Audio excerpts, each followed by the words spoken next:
friends, let's go ahead and make a fun card today. In this video, I am showing you the clear stamp and die of the month for September from Spellbinders. They sent this over to me and I am going to create with this today. So we have a beautiful fall set here. We have a nice bouquet with some fall leaves. We have a little pumpkin with some leaves surrounding, and then we have some beautiful sentiments. Happy fall. Ooh, it's like twisty-turny. Thanks for your thoughtfulness. I'm thankful for a friend like you, and then happy Thanksgiving. So those are really nice. I also have the coordinating dies. So of course we have one for our bigger bouquet.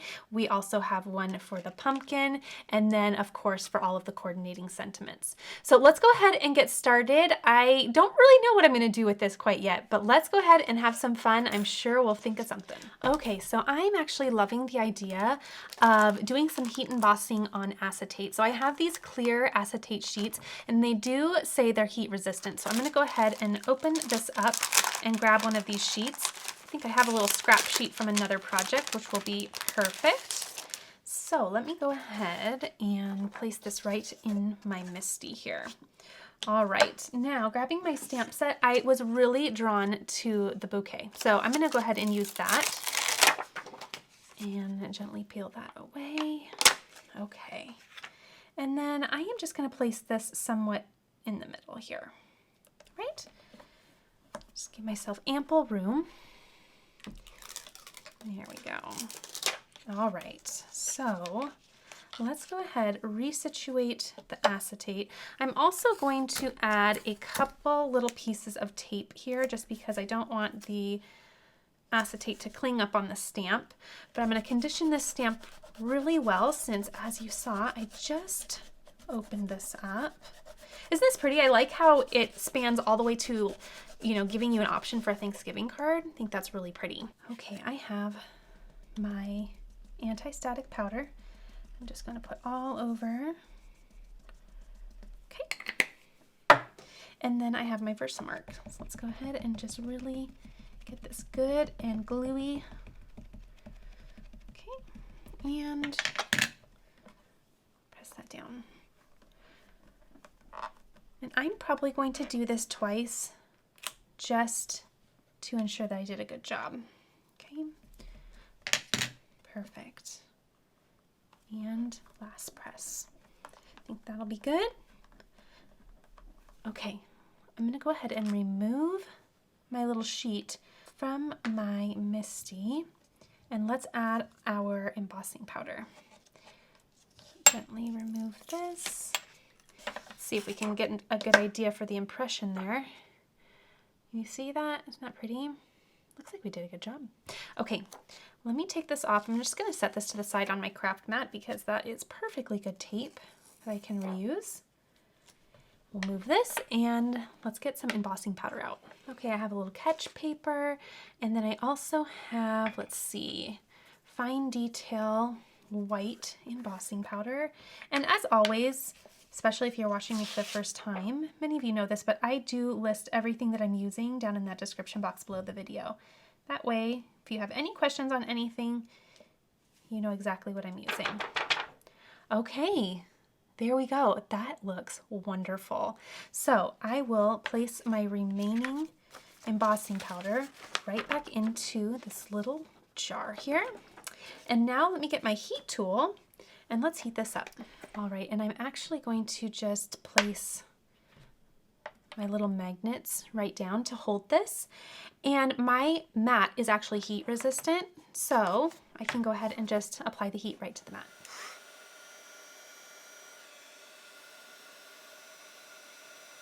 Okay, and I feel like that did a really good job, but I find that I'm noticing a little area right in here that's still a little bit powdery. So I am just going to go ahead and flip that over, and I'm going to note where that is and just heat it from the back side and see if I can melt it that way. And that did the trick. Okay, sometimes that does help if you just heat it from the back. All right, isn't that pretty? Right on the acetate. So now I will just remove that powder that we had, the anti-static powder, so that it's nice and clear. So pretty.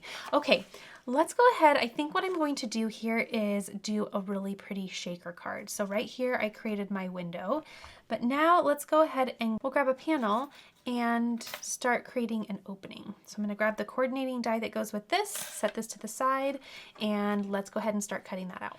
All right, first things first, I'm going to bring in my mini trimmer. And I'm also going to bring in an A2 size panel, sized at 4 1/4 by 5 1/2.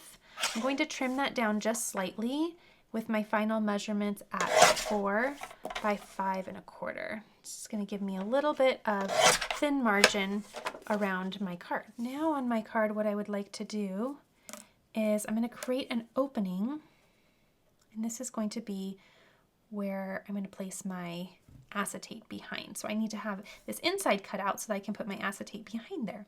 So I think I like how it is a little bit more on the top. You could do it in the middle if you'd like, but I like how it's more at the top. It looks pretty even from side to side.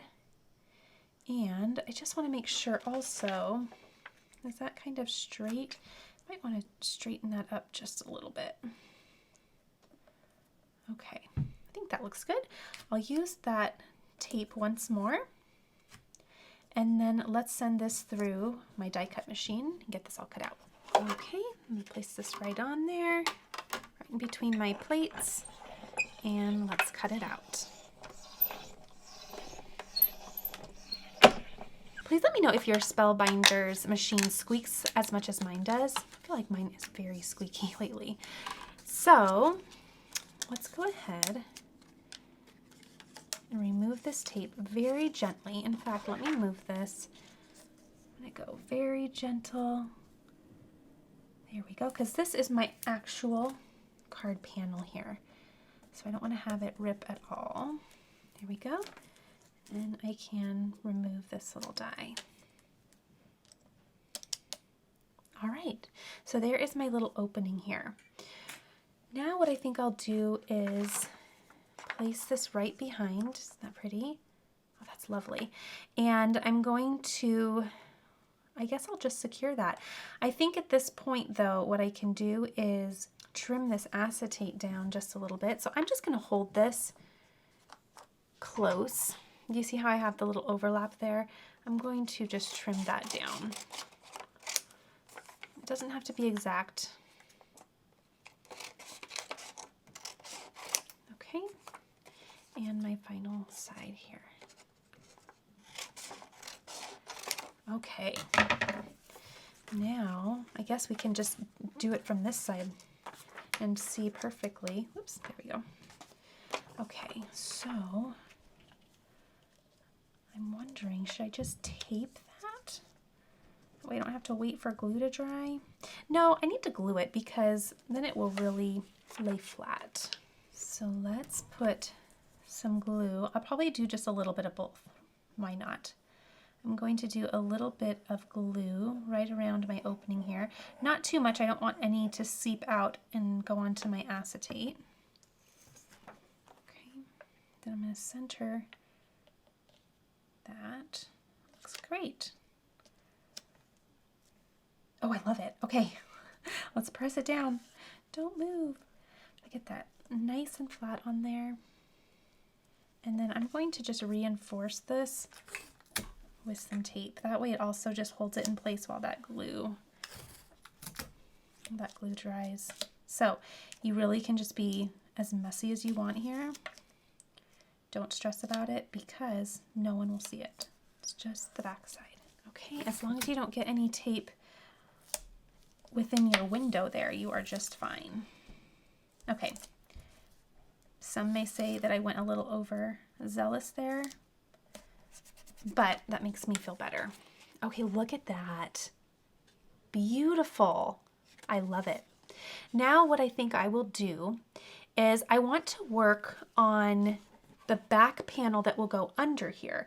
And I'm trying to decide if I want to do some ink blending because I know I definitely want to bring in this beautiful sequins mix. Isn't this pretty? Doesn't that just scream fall? So I might just, whoops, one fell out. I might just play around with the idea of doing some color on a panel. And when I say on another panel, I mean what's going to go behind here, right? And you could, actually, I should probably just do it on the card base, shouldn't I? I'm kind of thinking I should. That way I can just attach this and we don't have multiple layers. You know, that might be a great idea. Okay, I do think that that is a more responsible choice. So let's set these things to the side and let's build our card base. All right, I have my score buddy. I also have 110-pound cardstock. Up until this point, I have been using 80-pound cardstock, and this is sized at 11 by 4¼ Nudge that into the corner there, and then I'll place my score mark right in the center at 5½. Just some simple math there. Half of 11 inches is 5½, so that's where we will place that middle score line. And there we go. Okay, so now this will be the base of my card where I will do some ink blending. But before that, let's decide on what exactly I would like to do in terms of color. Bethany's having an indecisive moment, but this is making me feel better. I actually am going to ink blend on the panel because I'm just too nervous to do it on my card base. Because if I mess up, then I'm just messing up a little panel and not my nice 110-pound cardstock. So what I'm going to do is I'm going to make this a little bit smaller than my last panel. So I'm going to go 3 7/8. Last time I did 4, so just 1/8 of an inch smaller. And I am going to do, instead of 5 1/4, I'm going to do 5 1/8. And I'm just making it a tad smaller because I'm eventually going to place this behind, and that way I have a little wiggle room if I don't get that lined up just so. It's just one of those things that's a little helpful. All right, now I promise we are going to ink blend. I'm kind of wondering if honeycomb would be a good option. I'm also thinking clementine might be a good option. Just grabbing a piece of scrap cardstock here to test on. Also grabbing my blender brushes and a paper towel. That way I can clean these brushes off. Make sure the last ink I used is definitely off the brush so I can try my new colors. Okay, I'm going to tap that off, but let's just see what this color is going to look like. That's very, very pretty. Okay, I'm going to do the same with the clementine. I actually wonder, I think clementine was actually the last one I used on this. Okay, and then the clementine, ooh, I forgot this one kind of comes in a little bold. Ooh, I like that. In fact, I might just do clementine. I feel like the honeycomb might be just a tad too ducky yellow, and I feel like the clementine is going to do a little bit more in pairing with that sequins. Plus, one color, super easy. Clean off our mat here, okay? And bring this right in here. Okay, clementine, here we go. So I actually, let's see, how do I want to do this? I need most of the panel, I would say. So I'm going to start down here. And imperfections are absolutely not going to matter here because we are going to be placing our sequins inside. We're just getting a fun color. Although that is a hot mess. We're trying that again. Okay, we can do better than that, Bethany. We don't need to be perfect, but I feel like we can do a little bit better than that. Okay. There we go.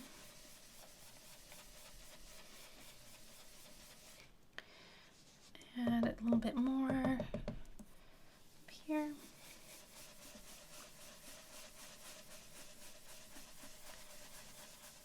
And no rhyme or reason on size. I just want to make sure I'm covering within that little opening area. So here's our panel. This is how that's going to turn out. Isn't that pretty? I love that. Now what I'll do is let's go ahead and build up our little wall for our sequins. And I'm going to bring in some foam tape here. And let's see. The idea here is we want to create a gate, and the gate will prevent the sequins from falling out. So I'm going to go all the way around, making sure I connect all of my pieces. And I think I'm going to also need to trim these in half just because I need something a tad narrower. So we don't want to cover our design with foam tape. This is all going to be hidden.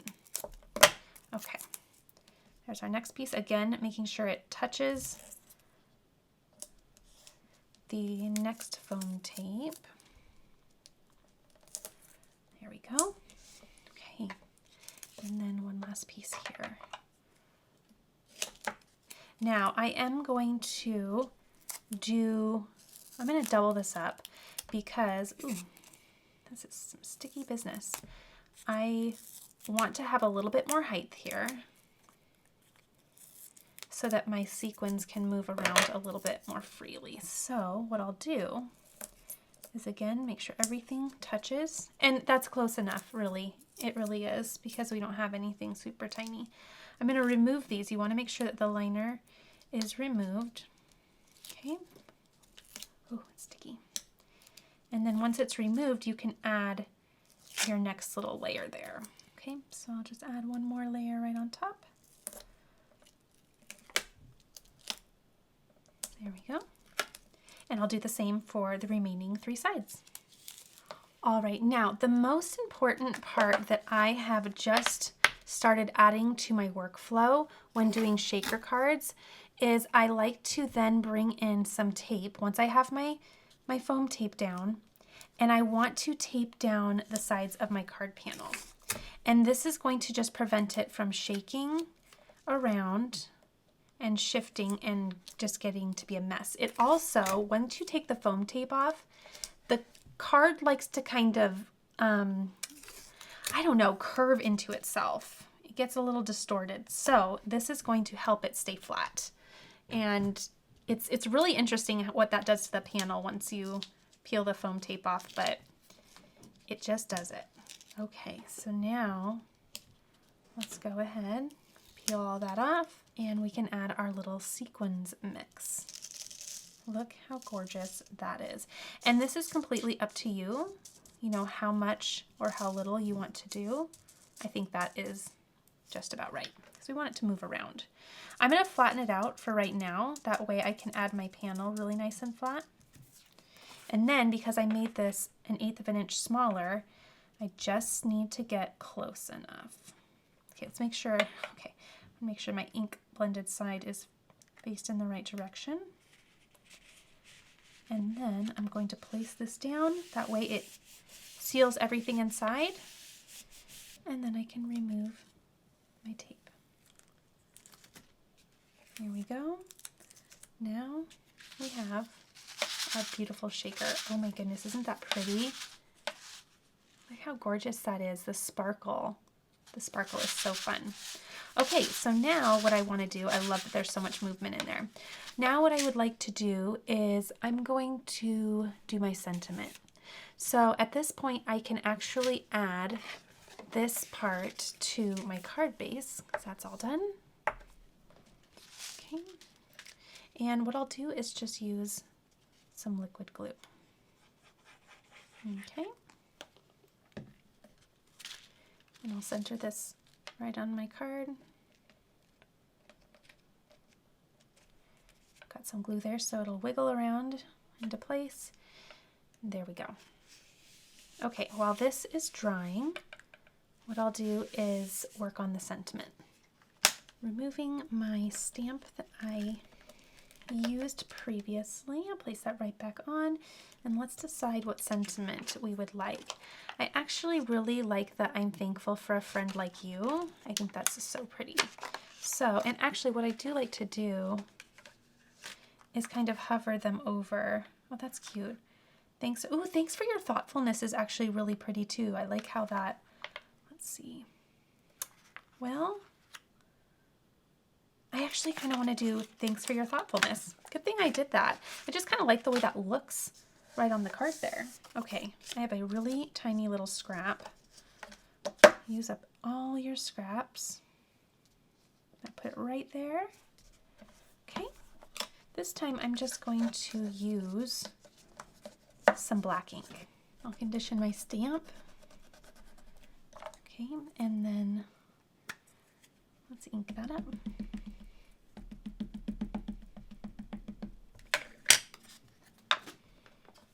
There we go. Oh, that looks great. Let me do it one more time just to get it nice and bold.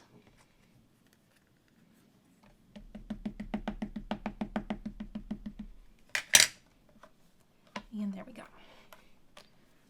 Oh, but it shifted. So now look, it's all distorted, not distorted, but it's ghosting. Okay, we'll turn it over, no problem. Goodness. You know what we'll do? Let's do this. Make sure that really doesn't shift. I think it's because this is a little piece of scrap. And so, as you can see, it doesn't have a little right angle to nudge in the corner like I usually would have. That's all right. There's always the back side. I still have enough room to trim that out. So I'm not going to reposition it because that tape is going to hold that right into place. But there, much better. Okay, I have the coordinating die all ready to go. And let's just get that all centered. We'll use this tape, place this right around. Sure looks good to me. And then off camera, I'll just go and run this through my Spellbinders. Okay, I also went ahead and just cut out a couple other pieces. That way I can stack these up and get some really easy dimension here. You can also use some foam squares if you like, but look how thin this is. Some of those places are super thin, so it's a little bit easier to add dimension by just stacking them on top of each other than worrying about cutting down little foam squares. Also, I just think that it looks really cool. Just being frank there. It looks really neat. Okay, last one. Going right on. Just get it close enough, then you can wiggle it into position. All right, I'm really liking that. Very pretty. Okay, got our card. Once more. And I'm thinking this would be really pretty. I don't want to cover up that bow. And I like that way you kind of still see a little bit of the tie inside. So that's going to be my final choice there. Put some liquid glue on the back. Place that just so. There we go. I think that looks straight. And I'll let that set for just a moment. Okay, I love that. Now I'm going to bring that little sequins mix right back in because I just want to add a couple little bits surrounding our beautiful stamp. And I like to do this because I think it kind of helps bring a little bit of the shaker out, right? Quite literally. So I think I'll focus on these gold.